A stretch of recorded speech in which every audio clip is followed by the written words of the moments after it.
Hello, everybody. Welcome back to Softensity's Leadership Series, where we connect thought leaders such as Michelle Yee to today's executives. Today, I have the pleasure of spending a few minutes with Michelle, whom I've gotten to know over the last few months. Michelle, you have such an amazing background, which I'm going to be sharing with the audience in just a few minutes. But today we're going to talk about bias in the world of artificial intelligence. We all know that bias exists on a human level, but when you take that bias, apply it into artificial intelligence, the scale of that bias is exponential. So we want to talk a little bit about the impact of bias in artificial intelligence on society, jobs, and what we can do about it. But let me take a minute to introduce you, Michelle. Michelle has graduated high school at the age of 13, graduated university at the age of 16, went on to work at IBM's Watson Group, which is focused on artificial intelligence, probably the youngest employee within this area, I would imagine. Not only is she a rock star academically, a rock star in the work environment, but is also an accomplished violinist, having played for the New York Philharmonic.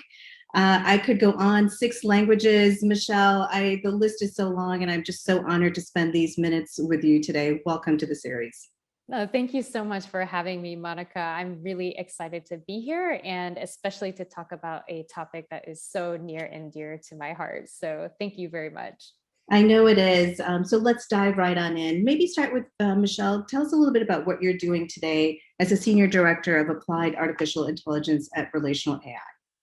Yeah, so personally, I've always been a lot more interested in the application versus the theory of algorithm development and artificial intelligence. And so my role within relational AI is really focused on how do we apply the things that we're researching and developing from a product perspective and solve real problems that our customers and clients are having, and take this to the verticals, whether it's healthcare, life sciences, or retail, financial services, and really apply AI to improve different outcomes for the business. So, how would you define bias as it relates to artificial intelligence? Yeah, and it's an interesting question because we're still very early as a society in our journey with AI, and so it's still very much kind of human driven in a lot of ways. It depends a lot on the data that we collect, the processes that we have, who's developing the AI. And so when I think about bias in AI, it kind of appears in lots of different ways. It can look, when we use AI for helping determine whether someone should get a loan or not, right? These the bias really manifests in that outcome or decision that the AI is recommending or outputting. And how that typically happens is we end up collecting all this different data, but maybe we don't necessarily have anyone thinking about, are we collecting the right kind of data? And so the algorithms basically learn sort of these hidden biases in the data, like, okay, well, if someone always says no to a specific minority group and denies them loans, then the algorithm will learn to give that person a no recommendation. So garbage data in, garbage outcome out. And sometimes we're not necessarily thinking about this because it's so nice to have that automation and scale. Mm-hmm. And that's kind of how I think of and package up bias in this field. So, bias in, bias out on a very large scale. Exactly. Do you think we as a society should be concerned about artificial intelligence? I mean, there's obviously a lot of exciting leverages and uses of AI. What about on the risk side? What about on the flip side? Are there concerns that we as a society should have, perhaps based on bias? Or even at an individual level, should we be worried about our jobs? Yeah, I think we're all digging in deeper into this topic, because of COVID and all the things that have made us start to reconsider what the future of work is. And AI has a huge role in that, even before COVID, but now after COVID, I think we can all agree that it'll have a potentially even bigger impact at multiple levels, whether it's societal or specific jobs that may be, threatened, or people may feel could be more automated than others. But to your point, there's also this potential where AI, in all facets of what we're doing, actually helps us focus on more interesting problems. So there's a lot of things that AI is addressing or automating that we really don't want to be doing. Like, for example, inputting things into spreadsheets or, pulling out very manual facts from different documents. Like these are all things that we probably don't want to spend 80% of our time on. And so I think AI will really challenge us to think about sort of how we work going forward, and in specific jobs more so than others. But to your point as well, there's certain things that if we don't regulate them or perhaps don't take into consideration, where AI may not be as beneficial as others because of its tendency, we can develop it in a silo.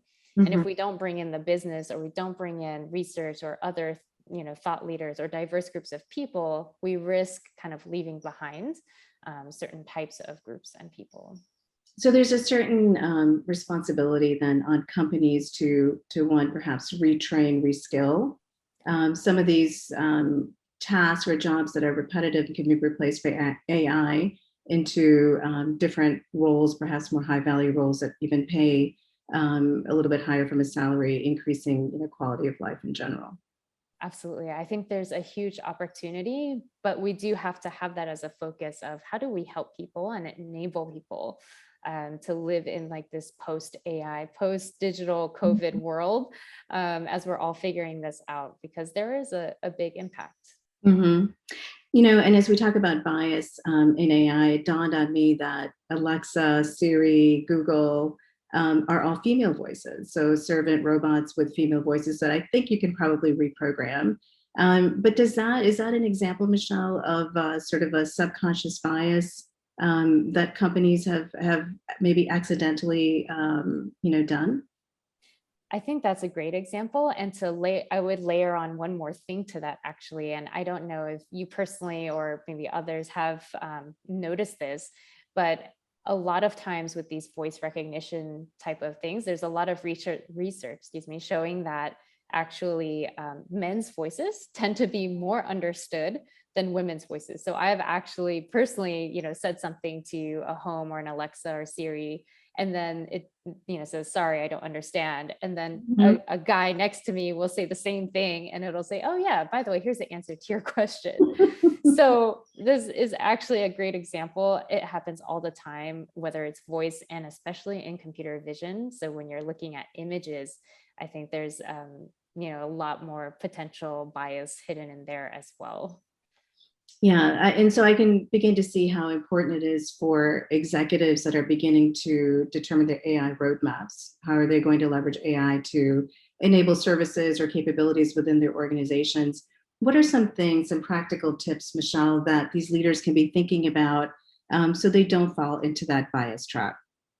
Yeah, I've seen a lot of great companies on the forefront of this space. They've done everything from standing up data ethics offices all the way down to reimagining or rethinking the way they develop AI and software practices. So this can look like whether it's including kind of more diverse teams and input, and not just within the development team, but making sure other stakeholders are involved in that process, all the way down to very tactical things like, okay, let's really look at our documentation processes.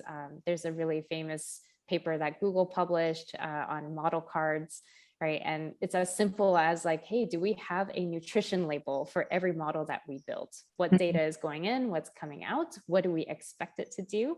And so it can go all the way from the top to all the way down to a process level improvement. And there's a lot of ways that organizations can be focused on helping address this.